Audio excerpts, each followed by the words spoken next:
আসসালামু আলাইকুম সবাইকে।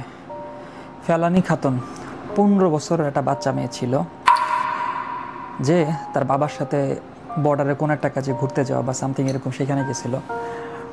তো 11 সালে 7 জানুয়ারি ঘটনাটা ঘটে যে বিএসএফ ওই 15 বছরের ওই বাচ্চাটারে ওই বর্ডার থেকে ধরে নিয়ে যায়, গণধর্ষণ করার পরে তাকে হত্যা করে।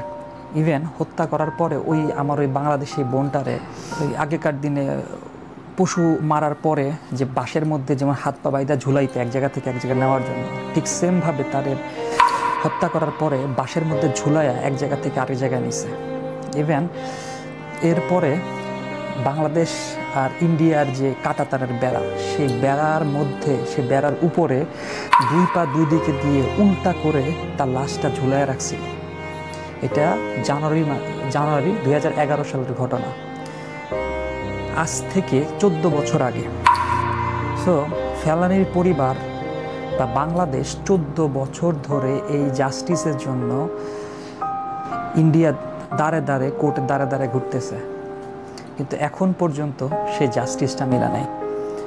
আমার কথা হচ্ছে, আওয়ামী লীগ সরকার বাংলাদেশে ক্ষমতায় আসছে 2009 সালে। এখন 2009 সাল থেকে 2024 সাল, 15 বছর আওয়ামী লীগ সরকার বাংলাদেশে ক্ষমতায় ছিল। তো বাংলাদেশে ক্ষমতায় থাকাকালীন সময় বাংলাদেশ আর এই ভারতের মধ্যে সব থেকে সুন্দর সম্পর্ক বিরাজ করে এই 14 বছর টাইমে, যেটা স্বাধীনতার পরে যে বাংলাদেশ আর ইন্ডিয়ার মধ্যে সব থেকে মধুর সম্পর্ক ছিল এই 50 বছরে। তো এত মধুর সম্পর্ক থাকা সত্ত্বেও বাংলাদেশ ইন্ডিয়ারে এত কিছু দেওয়ার পরেও কেন আমরা আমাদের এই বোনের বিচারটা পাইলাম না? কেন এত দিন আমাদের ওয়েট করা লাগতেছে? হ্যাঁ, ফেলানির যে ভাই ছিল, এখন সে 14 বছর পরে আইসা বিজিবিতে, বাংলাদেশ বর্ডার গার্ড, বাংলাদেশ বিজিবিতে জয়েন করছে।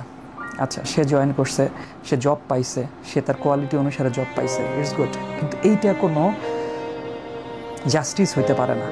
It's not a justice. 14 বছর হয়ে গেল, এখনও আমরা আমাদের বোনের বিচার পাই নাই। ইভেন তার মৃত্যুটা চিন্তা করেন কতটা মর্মান্তিক ছিল, যে তারা বিএসএফ কতটা নিষ্ঠুর হইলে একটা মেয়েরে, 15 বছরের একটা মেয়েরে এইভাবে অত্যাচার করার পরে এইভাবে মায়েরা দুই পা দুই দিকে দিয়া, মাথাটা নিচের দিকে দিয়া ঝুলাইয়া রাখে। ওই যে বাদুড় দেখছেন না, ওই গ্রামগঞ্জে বাদুড় দেখা যায় কি করে, ওই নারিকেল গাছে, বা আমরা ছোটোবেলায় দেখছি নারিকেল গাছে বা আপনার তাল গাছে পা উপরের দিকে ঝুলাইয়া এরকম ঝুইলা থাকে, ঠিক এমনি ঝুলাইয়া রাখছিল আমার বোনটারে।